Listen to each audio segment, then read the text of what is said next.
जय श्री राम, जय श्री पितृदेवता महाराज की जय हो, श्री बालाजी महाराज की जय हो, माता वैष्णो देवी की जय हो, गंगा मैया की जय हो, मेहंदीपुर सरकार की जय हो, मेहंदीपुर के राजा की सभी दूत शक्तियों की जय हो भाई, गुरु महाराज की जय हो, गुरु ब्रह्मा गुरु विष्णु गुरुदेव महेश्वर गुरु साक्षात पार ब्रह्मा तस्मै श्री गुरुदेव नमो नमः। भाई आज आपको जो है पितर पक्ष चल रहा है, श्राद्ध पक्ष चल रहा है। इसके अंदर मैं आपको 11 दिन की एक महत्वपूर्ण साधना देने जा रहा हूं कि श्राद्ध पक्ष में ही ये साधना की जाती है। जिन बहन भाइयों के घर के अंदर पितर देवताओं की समस्या है, किसी विद्वान ब्राह्मण शास्त्री ने या किसी भगत जी ने या किसी गुरु महाराज ने बता दिया आपके घर के अंदर भाई पितर दोष है, तो भाई पितर दोष के मेन जो उपाय हैं, मेन जो बातें होती हैं वो क्या होती हैं, ये मैं आपको बताता हूँ। और शुरू करें 11 दिन की, क्योंकि आज दूसरा ही दिन है। आज भी कर सकते हैं, कल से भी शुरू कर सकते हैं। मतलब 15वें दिन जब अमावस आएगी तो उस दिन आपकी ये साधना समाप्त होनी चाहिए। और इसमें आप व्रत भी रख सकते हैं 11 दिन के भाई। एक समय शाम को भोजन ले सकते हैं। शाम के समय सूर्य उदय होने से, सूर्य छिपने से पहले पहले आपने खाना खा लेना है। उसमें आप जो है मीठे का ही सेवन करेंगे। रोटी ले सकते हैं, बूरा गुड़ चीनी जो भी चीज़ है वो ले सकते हैं भाई। दिन में भी आप चाय वगैरह पी सकते हैं।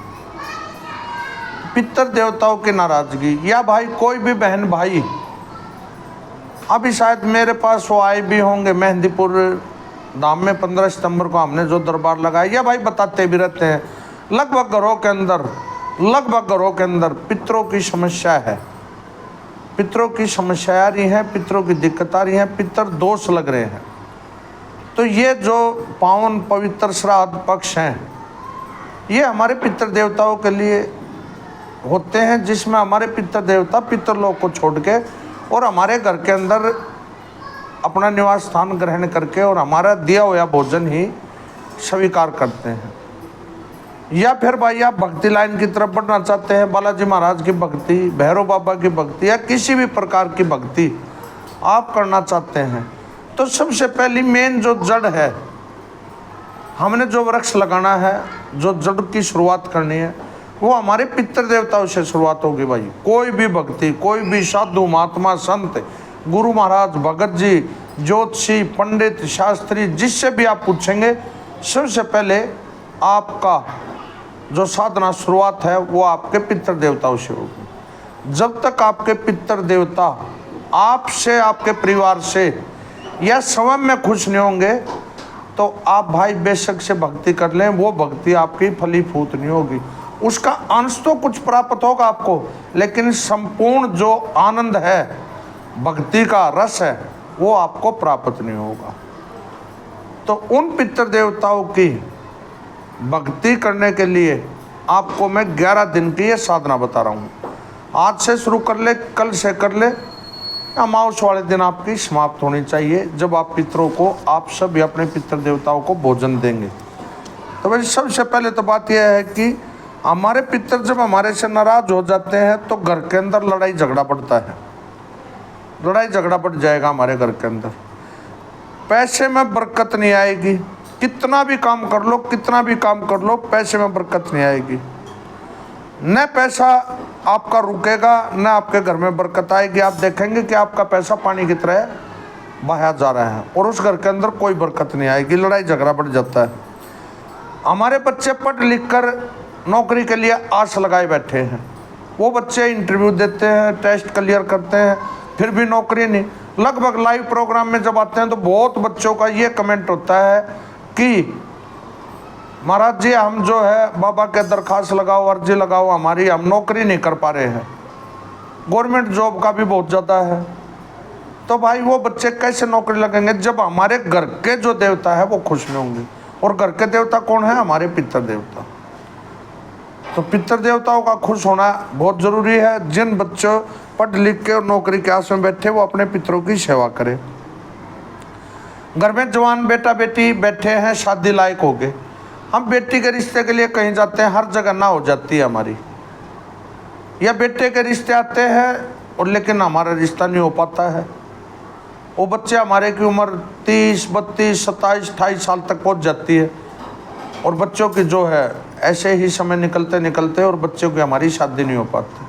तो हम पंडित शास्त्री लोग भगत जन अपने गुरु महाराज से पूछते हैं कि क्या दिक्कत है, तो लगभग हमारे पितरों की अड़ास आती है भाई, भी पितर देवता आपके खुश नहीं है।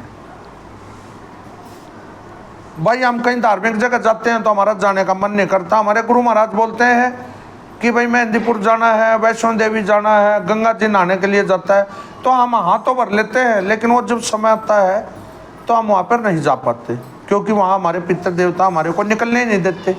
क्योंकि जब वो ही नाराज हैं तो वो जाने कान देंगे, जब उनको खुश रखेंगे तो हमारे को जाने देंगे। भाई पूजा पाठ करते हैं, पूजा पाठ में हमारा दिल नहीं लगता। कोई भी धार्मिक करो प्रोग्राम जागरण वगैरह करते हैं, लोग बाग तो उसको सुन के चले जाएंगे, लेकिन हमें उसकी आशीर्वाद नहीं प्राप्त होगा, क्योंकि हमारे पितर देवता हमने मनाए नहीं। इसलिए भाई वो पितर देवता उस काम को संपूर्ण नहीं होने देते हैं।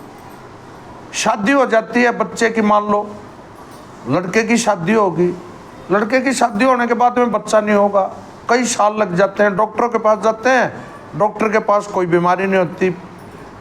बहू है जो, उसका अल्ट्रासाउंड वगैरह कराते हैं, पेट वगैरह का ये वो, तो डॉक्टर कोई कमी नहीं बताता, फिर भी बच्चे नहीं होते। भाई डॉक्टरों के पास पैसा लगाए जाते हैं, जितना पैसा हम डॉक्टरों को लगा देते हैं उतना पैसा यदि हम अपने पितरों के स्थान के ऊपर लगा दें उनको, और पानी वगैरह उनको खाना वगैरह निकाल दें, तो भाई बच्चा जैसे ही शादी हुआ तो भाई घर के अंदर खुशियाँ आनी शुरू हो जाती है। लड़का हो या लड़की हो, हमारे घर के अंदर किलकारियाँ लगने शुरू हो जाती हैं, यदि हमारे पितर देवता अच्छे प्रकार से हमने किया हो। बच्चा नहीं होगा तो हम ही अपनी तरफ से, हम अपनी कमी नहीं देख रहे, हम तलाक की नौबत पे आ जाएंगे। जो किसी की बेटी हमारे यहाँ बहू बन के आई है वो बेचारी वापस चली जाएगी और तलाक की नौबत आ जाएगी। क्यों? कोर्टों के अंदर भाई हम जाएंगे, इधर उधर घूमेंगे, पैसा लगेगा वकीलों के पास में, फैसला आएगा कि तलाक हो गया। किस कारण हो गया? कोई कमी नहीं, कमी है तो सिर्फ पितर देवताओं की है, क्योंकि हमने अपने पितर देवता नहीं मनाए। तो इस प्रकार की बहुत सी चीजें हमारे घर के अंदर, लड़ाई झगड़े, तलाक होना, नौकरी लगना, बेटा बेटी ऐसे ही बैठे रहना, घर के अंदर बदबू आना शुरू हो जाएगा। कितनी भी साफ सफाई कर ले, कितनी धूप अगरबत्ती लगा ले, कितना भी कुछ कर ले, उस घर के अंदर जो है खुशबू ही, बदबू ही रहेगी। बच्चे हमारे मोटरसाइकिल उठा के जाते हैं, कभी पंचर हो जाता है, कभी कई दिन पहले आया, मैंने एक बाइक है, कितनी भी सर्विस करा ले, कितने भी कुछ कर ले, और वो तुरंत ख़राब हो जाती है। तो हमारे जो व्हीकल है, हमारी गाड़ी है, घोड़ा है, कुछ भी चीज़ है, साइकिल है, मोटरसाइकिल है, हम कहीं भी जाएंगे, कहीं नौकरी के इंटरव्यू के लिए जा रहे हैं, वो मोटरसाइकिल पंचर हो जाएगी, बीच में अड़चन आ जाएगी, हम उस समय पहुँच नहीं पाएंगे। देखेंगे कमी कोई नहीं है, पैसा लग गया हमारा मोटरसाइकिल के अंदर 3, 3.5, 4 हज़ार रुपये, और हम उसको ठीक करा के लाए, 5-4 दिन के बाद फिर खराब हो जाएगी। क्यों? क्योंकि हमारे पितर देवता भाई, पितर जो प्रेत योनि में चले गए हैं वो घर का रेत बना देंगे, प्रेत और घर का बना देंगे रेत। आप घूमते रहो। आजकल हमने देखा है भाई, कुछ हमारे जो बहन भाई हैं बहुत ज़्यादा पढ़े लिखे हो गए, और वो अपने दादा तक का नाम नहीं जानते, उनको अपने टाइटल का, अपने गोत्र का नहीं मालूम है।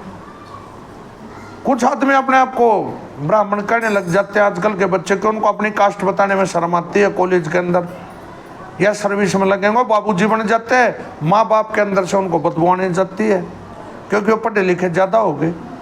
किसी चीज़ को मानते नहीं, मानेंगे तो बोलेंगे पाखंड है, क्योंकि उनका कल्चर ऐसा है।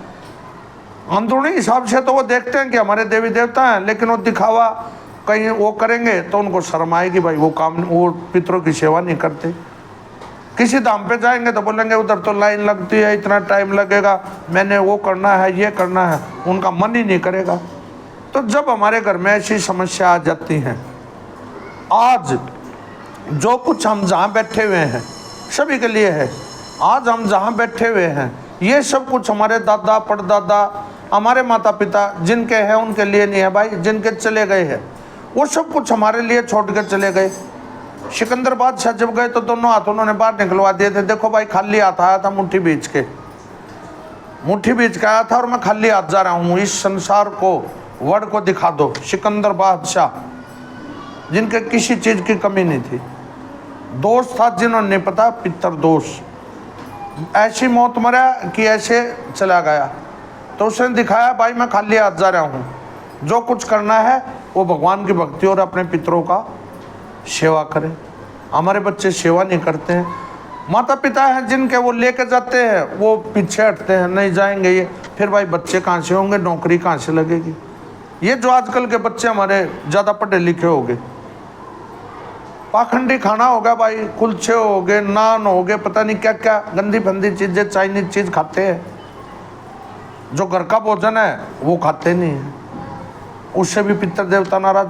जिस घर के अंदर आप किसी से भी पूछ लेना, मैं एक भगत होने के नाते बालाजी का तो इसलिए नहीं बता रहा हूँ, आप किसी से भी ब्राह्मण देवता से पूछ लेना, यदि आपके घर के अंदर प्याज लहसुन हींग दारू मांस मिट्टी का सेवन हो गया, उस घर के अंदर कभी 8 जन्मों तक पितर का वास नहीं होता, कितने भी पूजा पाठ करा ले भाई। तो भाई ये चीजें हमने छोड़नी है, सात्विक आहार करना है। और ये जो 11 दिन की आपने साधना कर ली और अपने पितरों को भोग दे दिया, तो भाई हमने जो गुरुओं के द्वारा बताई हुई है परंपरा, नाथ वंश से हूँ मैं, हमारे घर की जो परंपरा के अनुसार हमारे दादा परदादा जो बता के गए और करवाते हुए आए हैं, उस हिसाब से मैं आपको ये साधना बता रहा हूँ कि 7-8 पुरखों तक, जन्मों तक आपके घर के अंदर पितर दोष नहीं लगेगा। हाँ, नियम तोड़ दिए तो फिर कह नहीं सकते, नहीं तो आज मैं कर रहा हूँ कल को हमारे बच्चे करेंगे, माँ पे पूत पिता पे घोड़ा गणा, नहीं तो थोड़ा थोड़ा आज हम कर रहे हैं तो हमारे बच्चे करेंगे आगे, तो उनको पितर दोष और किसी चीज़ की कमी नहीं आएगी भाई। ना भी रोजगार लगेंगे, जब भी आपका रोजगार लगा देंगे वो या तो आपको न रेत में खाक में मिला देंगे, या फिर आपको इतना ऊंचा उठा देंगे कि गाड़ी घोड़ा किसी चीज़ की दिक्कत नहीं आएगी। हम बालाजी महाराज पे गए, इतनी लंबी भीड़ थी, अपने पितर देवताओं का और बालाजी महाराज का नाम लिया कि 12 बजे गए और आधे घंटे में दर्शन करके वापस आ गए, जबकि लोगों की तो वो भाई चमत्कार अपना समय समय पे दिखाते रहते हैं, किसी चीज़ की कमी नहीं आएगी, किसी भी चीज़ की। तो भाई ये जो साधना है ये 11 दिन की, वो हम आपको बता रहे हैं। दादा परदादा जो पितृलोक में बैठे हैं वो हमारे से बाट देखते हैं कि भाई श्राद्ध पक्ष आ गया, हमारे जो बच्चे हैं बहुत अच्छे छोड़ के आए थे और आज हमारे को खाना तक नहीं मिल रहा, तो भगवान क्या करता है, उनको प्रेत योनि में बैठा देता है। वो प्रेत योनि में चले जाते हैं बाट देखकर, फिर क्या करेंगे, वो तंग करेंगे।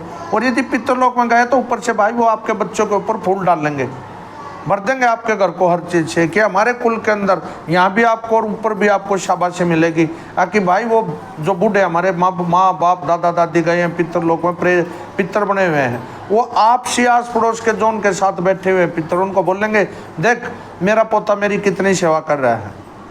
क्या वो एक जल का लोटा लेने के लिए भी हम वो हो गए क्या, असमर्थ हो गए उनको देने को? क्या 2 रोटी देने के लिए हम असमर्थ है? भाई पुराने समय में देखो बूढ़े आदमी बैठते थे नीचे, शाम को खाना खाते थे, बिजली भी नहीं होती थी चांदने में, तो वो 1 रोटी या टुकड़े तोड़ के और खाना खाने के बाद कुत्ते को गाय को डालते थे। बोलो है कि नहीं है बात? ज़रा ध्यान दो इस बात के ऊपर।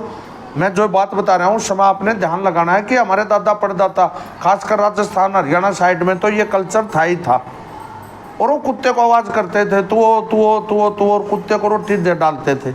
वो कुत्ते आके बेचारे खुश होके और आराम करते थे दादाजी की चारपाई के नीचे इधर उधर, और कोई भी दुश्मन कोई भी कुछ आता था तो भौंकने। किस कारण? क्योंकि वो पितरों का हमारा आशीर्वाद था। गौ माता दूध से हमारे को भरे रखती थी, बच्चे स्वस्थ होते थे। आजकल भाई कल्चर चल पड़ा, बेड पे बैठ के खाएंगे, नीचे बैठ के कोई खाएगा ही नहीं, या तो कुर्सी लगी होगी भाई लोगों के आगे, बेटा के आगे, या फिर और उसके अंदर प्याज लहसुन सलाद वगैरह, पितरों को कौन जाने।